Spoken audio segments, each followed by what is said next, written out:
So Thandiwe, thank you very much for meeting with me. I'm very, very excited to be chatting with you. Awesome. Thank you so much for having me. I don't know how you found me, but you found me, and it's really nice that you did. Yeah, I'm glad. I think the best thing about, especially people like you give off an aura, right? And, I got a particular aura from you, even though I didn't have much background on you. I just got this feeling that, there's a lot that you have to tell as a person, a lot to share, Yes. and you have a lot of wisdom to impart. Yeah. So I'm going to shift the spotlight to you. Okay. Let's start off with Thandiwe and where she comes from and her upbringing. Okay. So my name, Thandiwe Gaobepe, is very deceiving. I was born in political exile when the ANC were based in Zambia back during apartheid years. So my grandparents and my father and his siblings went into exile because my grandparents were teachers and they were against Bantu education. So they decided to take on posts in Zambia.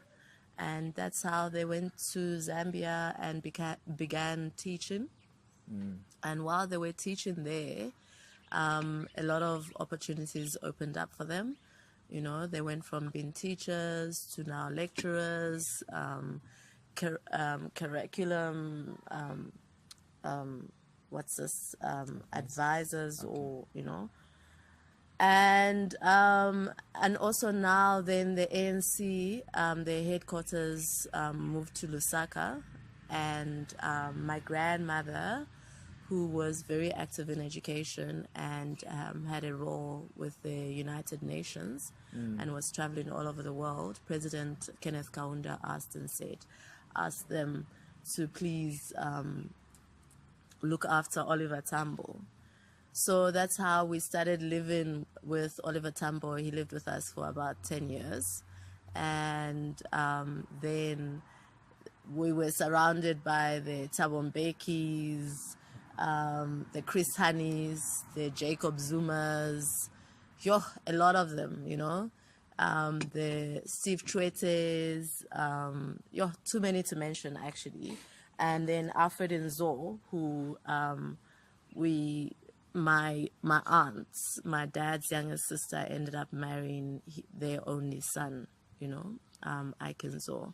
So now we became family as well. So I was exposed from the time I was born. I was exposed to all these freedom fighters, political activists, even musicians. The Miriam Makeba, the Dorothy Masuku. They were all in our back gardens coming to perform, because my grandmother later on,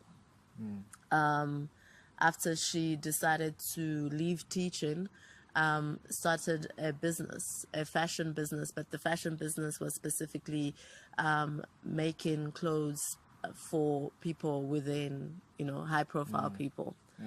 So that's how, I was exposed to all these people. I didn't know who they were.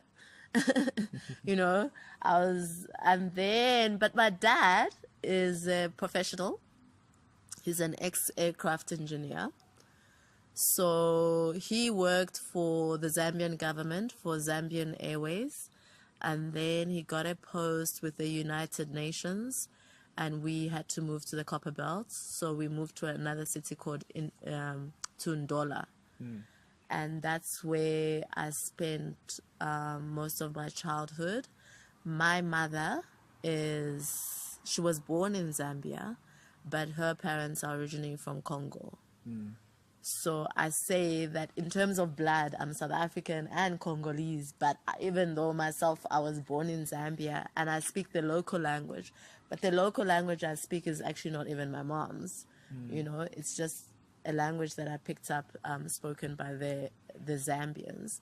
My mom is actually Lamba from Lumbashi. So that's how I spent my childhood in between Lusaka and Ndola until I was about 10. And Nelson Mandela was released from prison. And that's how my grandmother, that's my dad's mom, decided to return back here.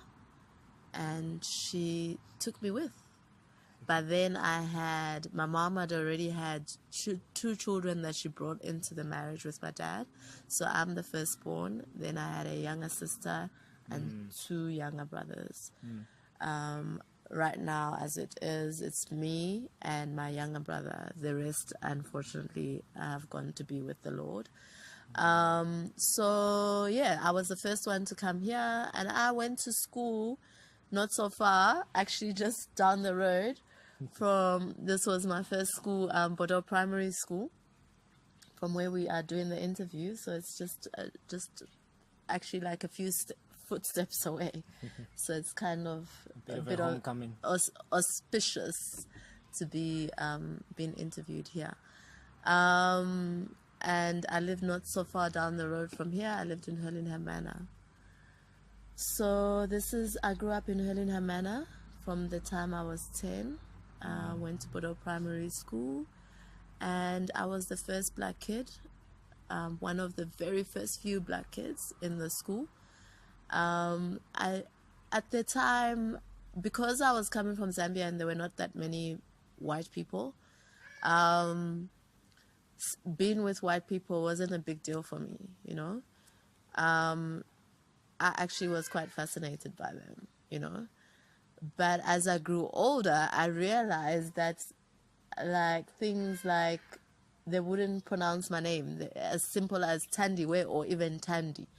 They would call me silly names like Tapawe, but because I didn't even know what Tapawe meant, I was just like, okay, whatever. You know, I remember my friend Jillian was like, is it okay if I call you Tapawe? Because that's the only way. And I was just like, I was oblivious, I think, to, I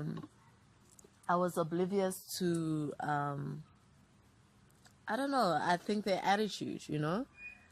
Yeah, but so primary school, it was smooth sailing. And then when I got to high school, then the identity crisis, the whole belonging, because I didn't speak Xhosa, I didn't speak Tswana.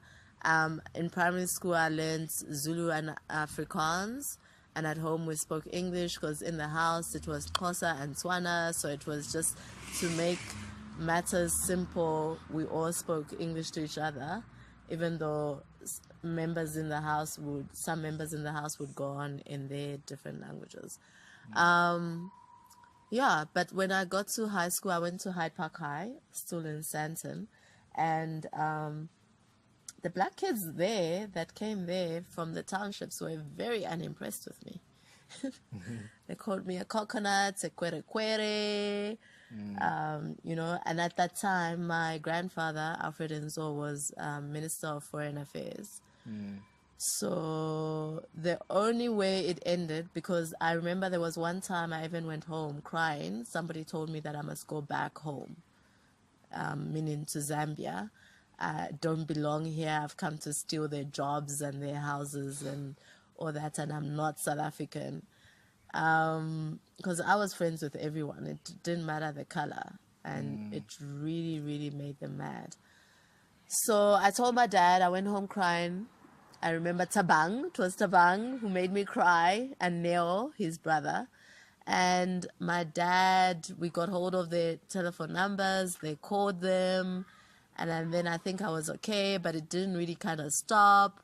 And the only day it stopped, it so happened that on the day my Uncle Ike was dropping me off at school, Grandpa Nzo had to come with us, because I think he was dropping him off somewhere that morning. And when they saw that he's really my grandfather, they were like, oh, wow, she is being for real. And I think that's when it stopped. But it stopped later on in my high school years. And by then I was kind of like, whatever, you know, I just want to get out of here, you know? Yeah. So that's my childhood. Thank you. You know, it's so refreshing to hear your take, you know, on the childhood that you had, the upbringing that you had. You know, other people who grew up in your circumstances would almost have feelings of resentment, and they would feel like they were robbed of a proper childhood, Whereas with you, you're almost very grateful. Not even almost, you're very grateful, for the things that you went through. And, it's very difficult if you speak to another person with that background. They harbor a lot, And I'd like to know from you, from those experiences, how has it shaped you, to be who you are now? What are the biggest takeaways that have made you who you are? Look, it was very hard in the beginning. It wasn't smooth sailing because when I was in Zambia, and my name just really is deceiving in both countries. Because in South Africa, people are expecting me to speak. They think Thandiwe, I get it from Zulu, and I'm like, no, I get it from Xhosa. So they expected me to speak Zulu or Xhosa. Gaobepe is Tswana. They expected me to speak Tswana. So, and when I was in Zambia, everybody knew that my dad was not Zambian. He was South African. Even though he learned their language. But they all knew. They were like, that guy, he's not from here. So in Zambia, it was, when are you going back home? But like, wait a minute, I have a Zambian mom here. Well, Zambian, Congolese, even though, but she was, so belonging has been very difficult. I've been very angry. The day I was told that I'm coming here, I was very mad. I cried and I pleaded not to come here because what we were shown in Zambia on the news is the police men knocking down the black people's doors and hitting them and shooting them. That's all we saw in the news. We never saw that there's a Durban. We never saw there's a Durban with beaches and there's a Cape Town with beaches. We never saw that there's Sandton with amazing long roads, So I had for a very long time, probably even still post high school, I was very angry that this is home and I'm not being accepted, by the black man. I would say the black man on the streets, because you explain political exile and they're like, what's that? So there's a huge ignorance around what it is.